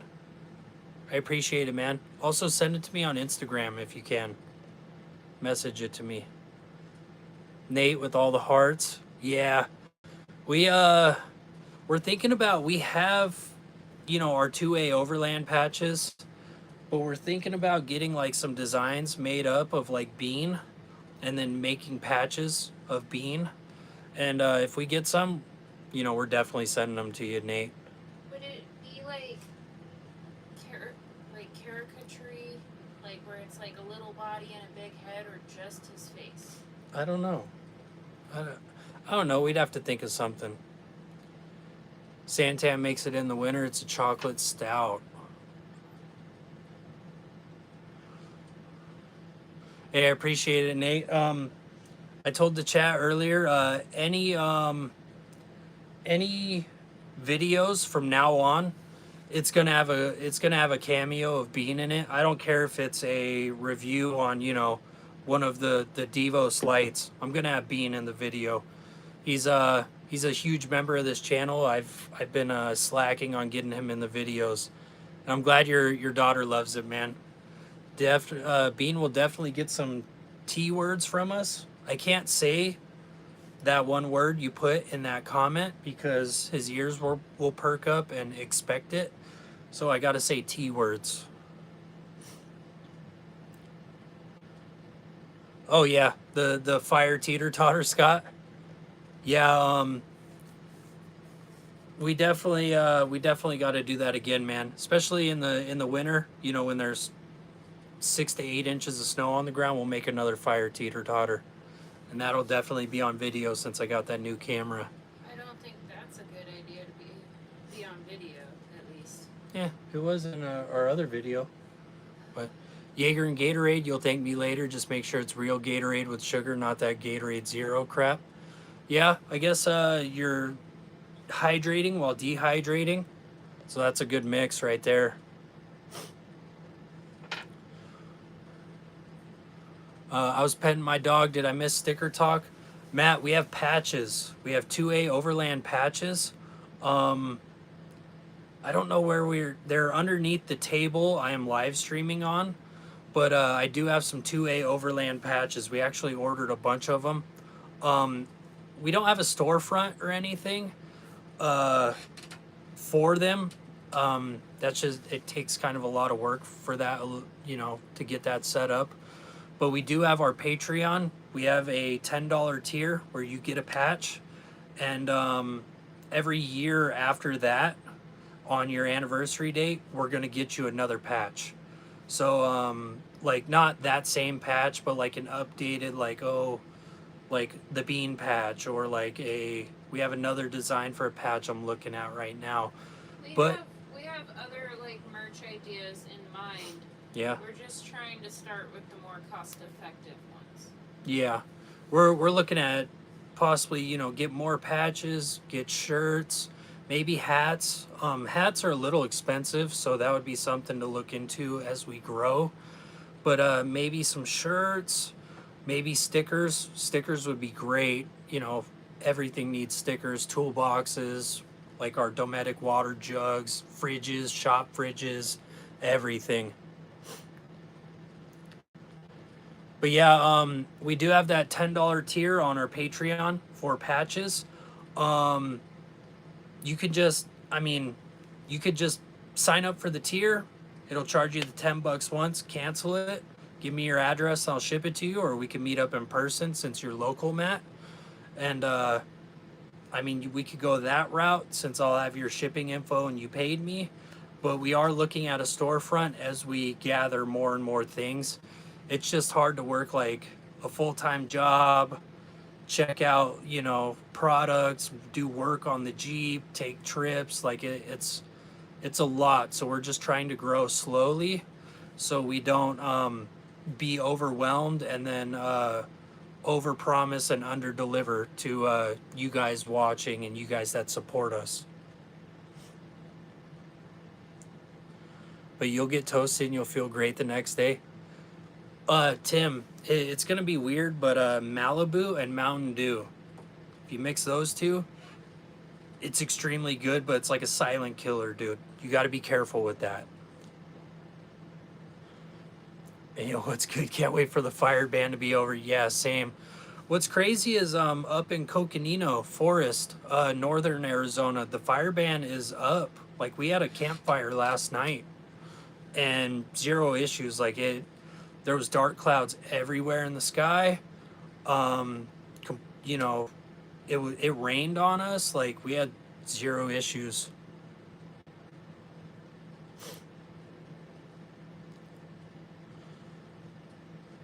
Where does one go to procure said patch? I'm a sucker for stickers and hoodies. We have looked into hoodies also. We just gotta kind of get a really nice design made because I want to make it worthwhile, like for you guys. I just don't want to come out with some plain Jane crappy hoodie with like a tiny logo on it. I want to get stuff or have stuff made that we would wear and support, like proudly wear it. So I'm looking at possibly koozies with like magnets on them. So, you know, you could have your trail soda and stick it to the side of your rig, or, you know, stick it to your shop fridge when you're not using it or whatever. Stickers, nice quality hats, you know, shirts made out of really soft materials, just like kind of just the whole spectrum, but we just want to grow slowly with it since that stuff costs money. It costs money, and then having the logistics of it to try to ship it out in a timely manner, so you know, we don't piss people off. That's the last thing I want to do. Was your shipping container at your house when you moved in? I want to look into getting a shipping container. She'd put here. No, man, we bought it. It was what it is it's not like the legit stackable shipping containers. It was a tractor trailer that all the axles were removed, and it just has the thin aluminum roof. But the company I bought it for, I bought a 28 footer. It's 10 foot by 10 foot, 28 feet long, with the aluminum floor and the E-track on the sides for securing stuff. I paid like $1,900 with delivery. This was several years ago. It was about 3-4 years ago. But I think I still have the guy's number. So if we ever meet up or anything like that, I'll give you the dude's number. And it's painted like desert brown, so it blends in with my yard. And it's great. We have that for our storage and our shop.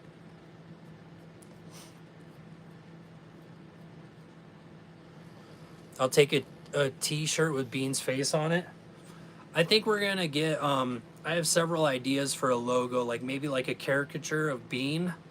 Like get like a drawing of the Jeep and then have like a caricature of Bean's face on it, and then have it like say 2A Overland on the doors.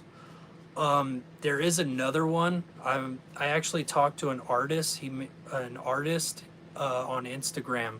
He charges like $300 to commission him to make a drawing for you, and he makes like old westerny type art.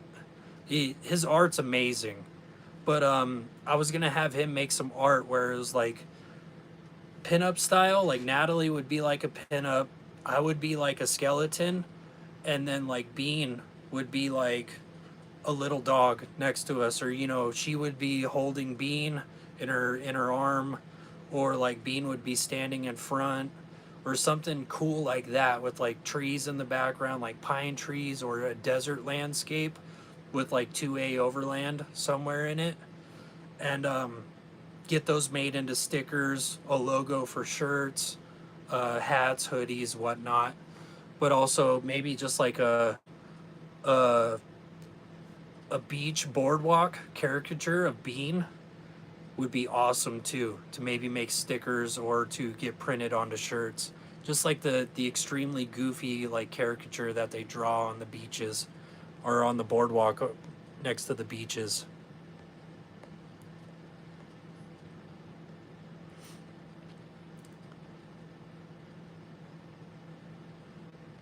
Hey, I appreciate that, Matt. We might be following each other on Instagram. If not, dude, hit me up on Instagram, and we could just work out me getting you a patch. And I really appreciate it, man. Any support, you guys just watching the videos, using any of our affiliate links, anything really helps. Even telling people about the channel if they have an XJ or a rig, or just anything would be awesome. Just anything to help the channel grow. I don't want to explode overnight. I like the slow growth of our channel now, and I think these live streams are great. And yeah, a Bean hoodie, that would be one of them too. We would have a Bean hoodie. Maybe Natalie has a shirt. It has a pocket, like just the single pocket on the chest, and then when you flip the pocket down, it shows like a pug with middle fingers up, flipping you off. Maybe we could do something like that, but with Bean's face. Just do like goofy stuff, like none. I don't take myself serious. I'm a goofy dude, just with that I started a YouTube channel. So any ideas would be great. But what company? Once you get an Instagram, Matt, since you're gonna make one now, I'll send you a link to his page. And his art is next level. And yeah, the Jeep logo with Bean's head in the driver. That's exactly what I was thinking. Like maybe Bean's head in the driver, and just like big old tires on it with like mud on the tires, and then like some trees in the background, like pine trees, and then Bean's head like he's driving or something. And obviously Bean behind a 50 BMG. They have the Big Sandy machine gun shoot here, and I've talked to a guy that makes the ammo for that shoot. I think it'd be cool to get Bean there, maybe get some pictures with him with some 50 cals or the 50 cal ammo, a pallet of 50 cal, set Bean on top of it or something. I told my wife about your channel. I appreciate it, man. When I get the WJ on the trail, she wants to do photography. We should run a trail. That would be great, dude. I have a camera. I bought a new camera. I'm still learning about it, so just picking her brain would be great. Like I'm so new to it that I don't really know like a lot of things. So just picking her brain on that and running a trail would be awesome once it cools down.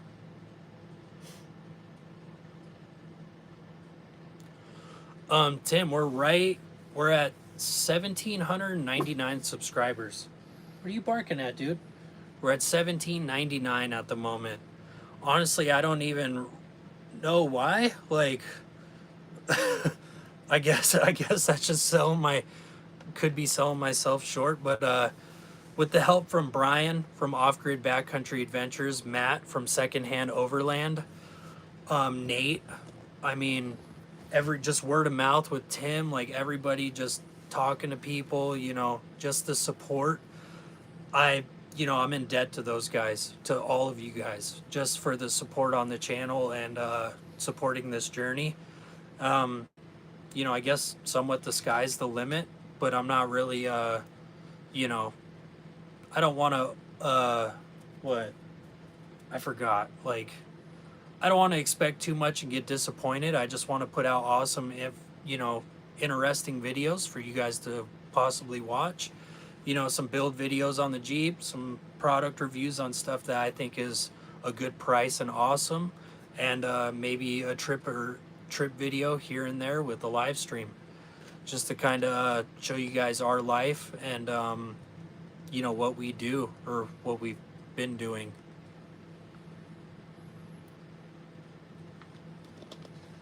I mean, honestly, I'm just a normal dude. Like, we went to last year's Overland Expo last September, and we were walking through some booths, and one dude recognized me and Natalie, and he's like, "Oh, 2A Overland."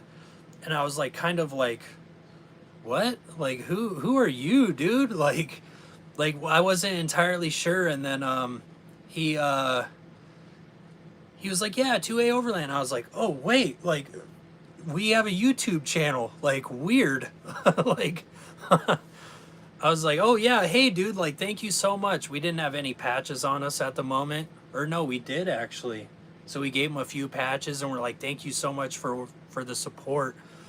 And then what is funny is we have a Los Favoritos burrito shop down the road from us. I was getting burritos one day. I wasn't even in my Jeep, and a dude, a guy local to me, Dylan is his name. He has an awesome Cherokee. He has a hot pink motor that he threw in it, a 4.0, which is hilarious. But the guy was like, "2A Overland?" And I was like, "Yeah." And he's like, "Yeah, man, like, we're following each other on Instagram. I support the channel." I was like, then it clicked, and I was like, "Oh yeah, dude, like, thank you so much." Like, it's a little weird to still get used to, someone noticing me from a video I put out. I don't know, it's a little strange for me, but I'm getting used to it. But I found this channel from Secondhand Overland. It's crazy, such a robust community exists in my area. Matt is such a good dude. Like, I could text that guy at any time. Like, he has the same camera as me, pretty much, so I'll ask him questions. Or, like, "Hey, what are you doing with the channel?" Or, "What did you do with this?" Like, for tips and tricks or pointers. And awesome dude. Like, dude would give you the shirt off his back. He's such a great guy. And I really appreciate you watching Jimmy. I can't talk. Thank you so much for watching. I'll see you in the next one, man. Have a great weekend. Have a great month.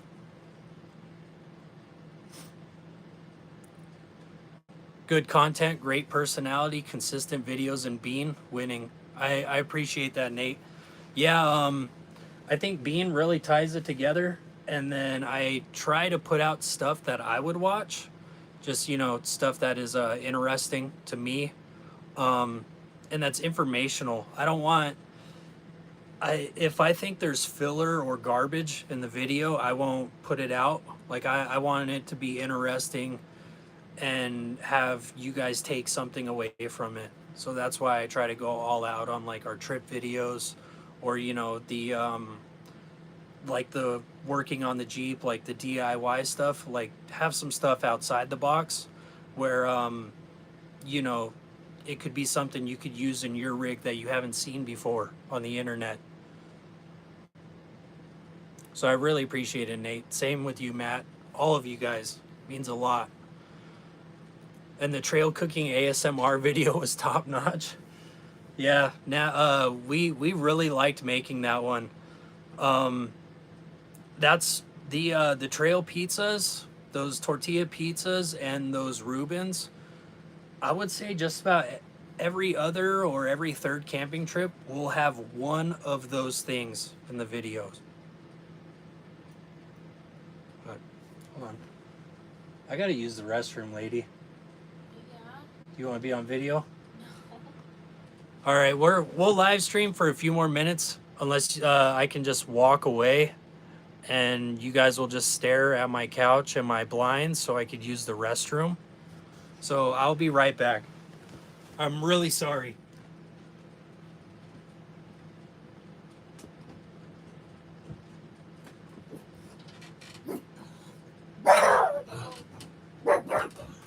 It's me.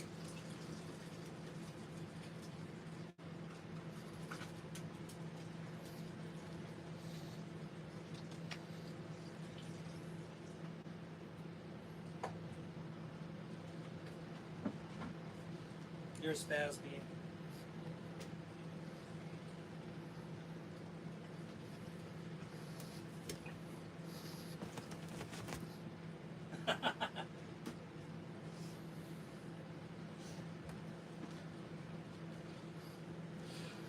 All right, I hurried up. Hopefully you guys destroyed me in the comments. I appreciate it if you did.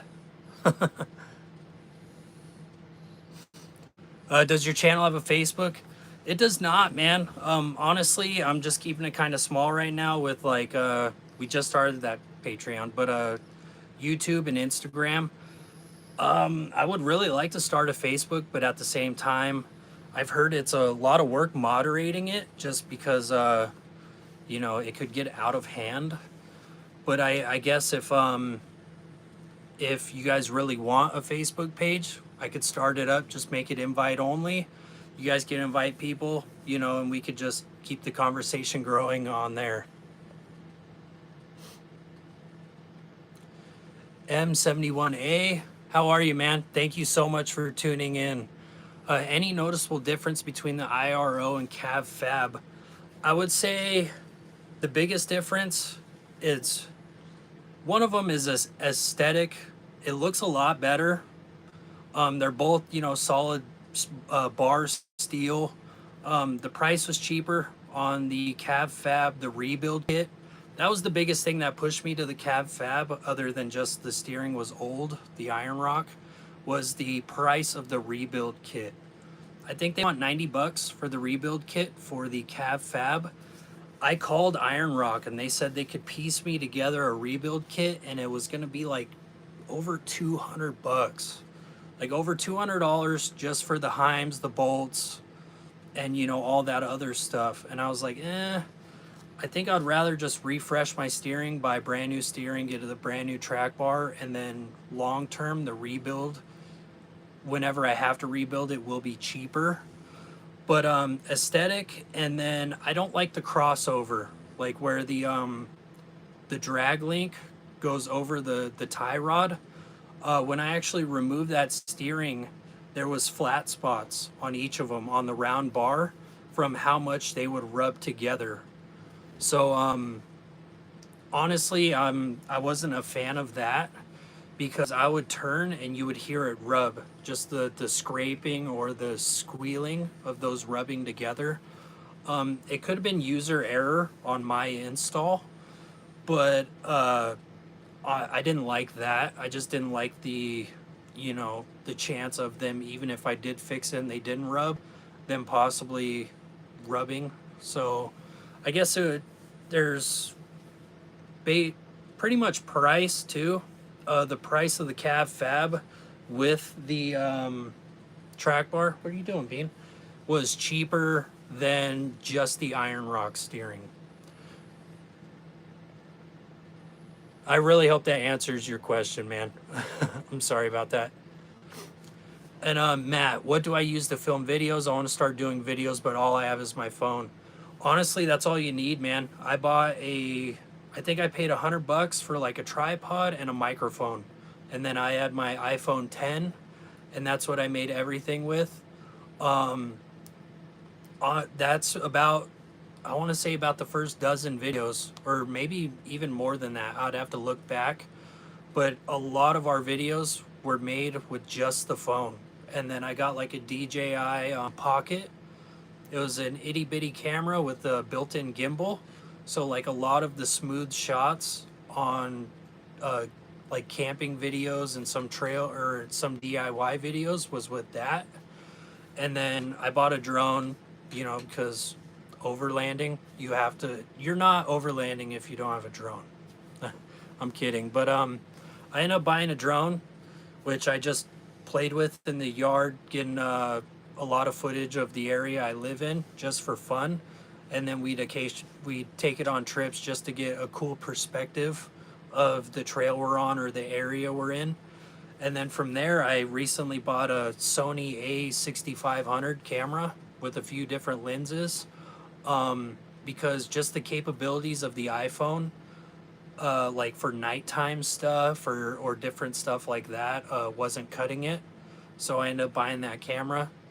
But honestly, if the camera or if the channel wasn't growing like how it is, I would just still have my iPhone. Like if I had like 10 subscribers or 100 subscribers and we weren't growing, just keep doing it on your iPhone. And honestly, there's dudes that just have GoPros, like Brian with back off-grid backcountry adventures. He just has, I think, a few GoPros. He does have a single camera. I mean, that dude has over 250,000 subscribers off GoPros. So, I mean, you really don't need it much to get started.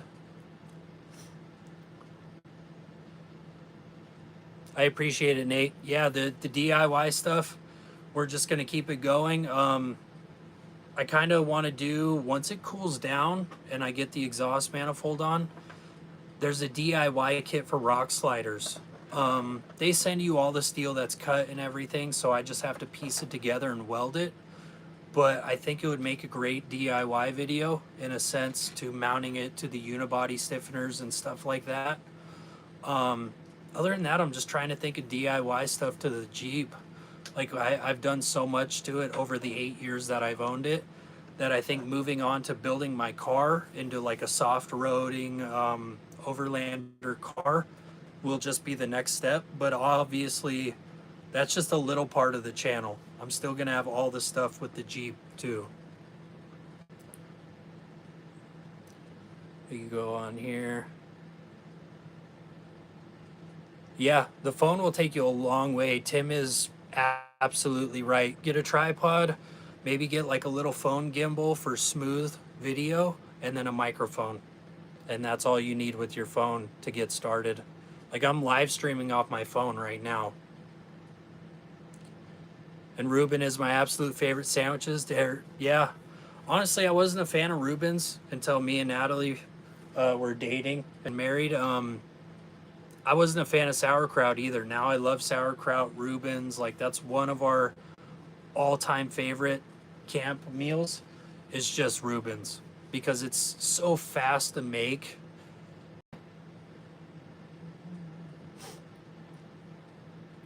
Oh, sweet. I can't find a decent 4.0 head video. maybe I'll try out my skills on that. Dude, if you have any questions, let me know too. I'll help you set it up like on the back end. But it I mean, that's kind of why I made videos too, is because I would search for something on like, like the control panel in the back of the Jeep or like the dual battery. I wouldn't really find anything specific to Cherokees. And I really wanted this for, to run the fridge and other accessories and charge stuff in the back. So I kind of just did it and filmed it. And then, I have like 3 different videos on under hood or auxiliary batteries in general for the Cherokee. So, and solar stuff. So it's just kind of like the evolution of that. So that's what it mainly is I'll look, I won't see a video on it in the beginning. Like I'll look, won't see a video on it. So I will make a video on it for people that are interested, just to help them out, or at least give them that little piece that they could add to whatever they're building. Yeah, he's not sorry. He better $20 we would stay. I'm going to stay so he wins. He deserves it. I appreciate it, Tim. Nat does owe me $20 now. What? Before the stream, I bet you $20 that people would stay on here if I walked away. When did we bet that? Yeah. Well, I made the bet. I guess you didn't know. But yeah, what I'll do is I'll just get like a clip for the "We'll be right back" graphic, and it'll just be like a piece of paper, and I'll just clip it in front.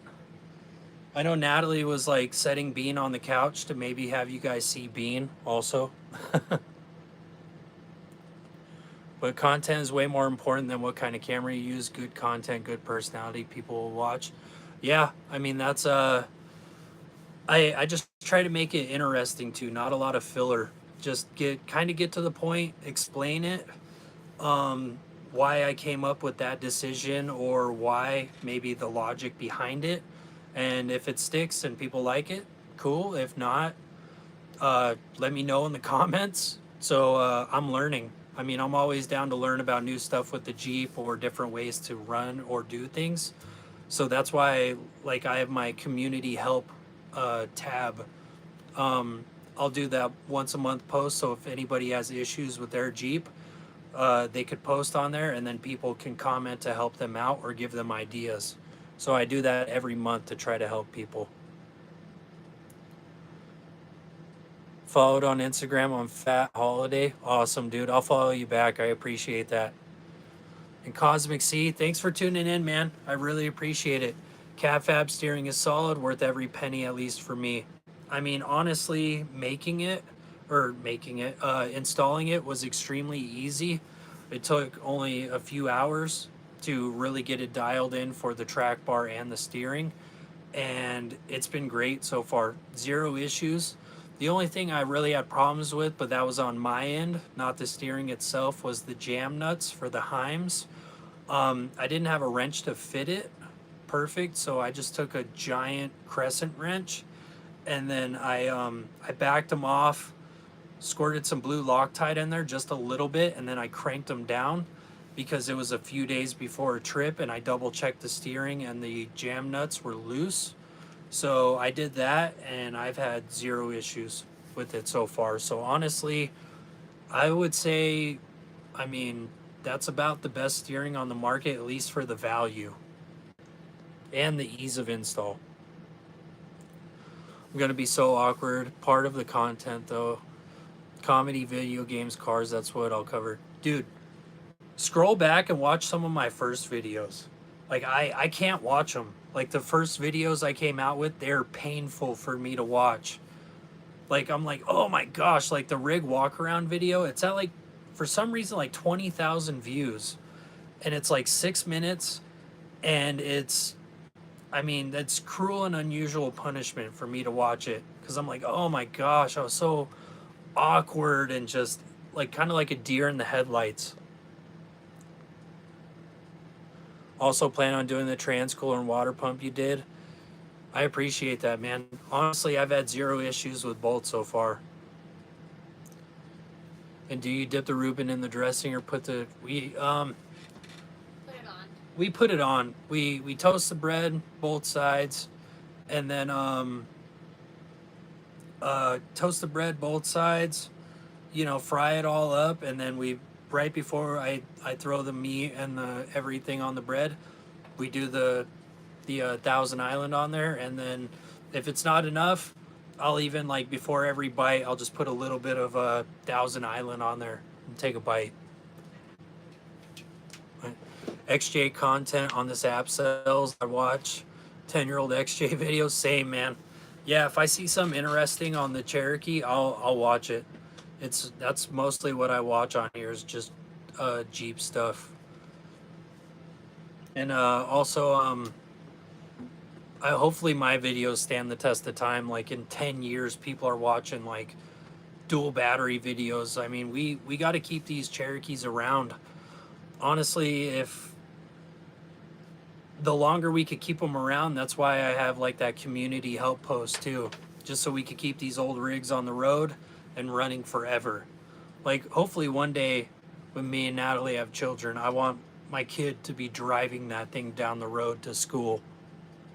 Or maybe I'll just be driving it because I won't want the kid to drive it because I put so much work into it. Yeah, I put it on. I like to put it on and dip. Makes me feel like a Roman emperor. That's awesome. But yeah, I think we're gonna okay. I think we're gonna call it here. I'll give everyone another couple minutes to or another minute or two to comment. Maybe I'll show you guys Bean again. Wake him up from his nap.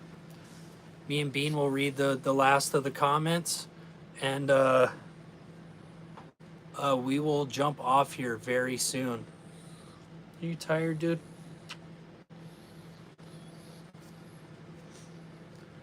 Yeah, we'll jump off here in another few seconds. You guys have any comments, any questions, anything like that? Hey, no worries, Matt. Yeah, it's just, you know, the same thing. Every second Sunday of every month, 5 p.m. And I really appreciate you tuning in, man. I know you tried to make the last one, but work. Yeah, tell James take good care of you. Tell him you deserve a snack and a nap. Yeah, dude, this guy is spoiled. Like, he eats like pure protein dog food.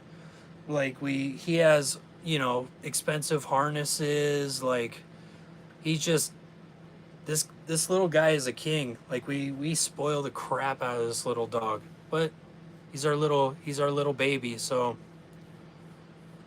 and yeah, he'll get plenty of T words or treats when he wakes up from his sleeping. But I think we will call it here, fellas. I really appreciate everybody tuning in. It means a lot. Next Sunday, I can't talk, you guys. I'm sorry. In a month, second Sunday, 5 p.m., we will have another live stream. You know, hopefully some updates on products, maybe some new stuff to the Jeep. Really depends, but I will keep you guys updated with everything that's going on. Also, I will let you guys know if you've made it this far, we are going to be at, it is called the Off-Road and Camping Expo up by Mormon Lake, between Flagstaff and the rim of Payson. We're going to be there for that weekend. That is actually my birthday weekend. So if you guys go, camping is cheap. They even have day passes, but if you are local, go up there for the weekend. Maybe we'll have a trail soda, walk around the expo. I'm thinking about making a video on it, maybe a couple videos. But if you guys head on up, we'll hang out, give you a patch, have a trail soda, and we will have a great time. Really, thank you guys so much for watching. I really appreciate it. And first Saturday of August, I'm doing coffee and crawlers at Desert Rat in Tempe. It's been so long. That's good to know, man. The first Saturday. Okay. I'll keep that in mind. Maybe me and Natalie will pop on by, and I'm following him on Facebook, so maybe we'll pop on by and definitely come on out there, meet you in person, get you a patch also, Tim. But thank you guys so much for watching. I'll see you guys in the next video or next live stream, or Instagram, maybe a Facebook page. If we start one up, I'll let you guys know in the community tab if we do start a Facebook page. But I hope you guys have a good one. Great rest of your Sunday. Let's have a great week, and I'll see you guys in the next live stream. Bye, you guys.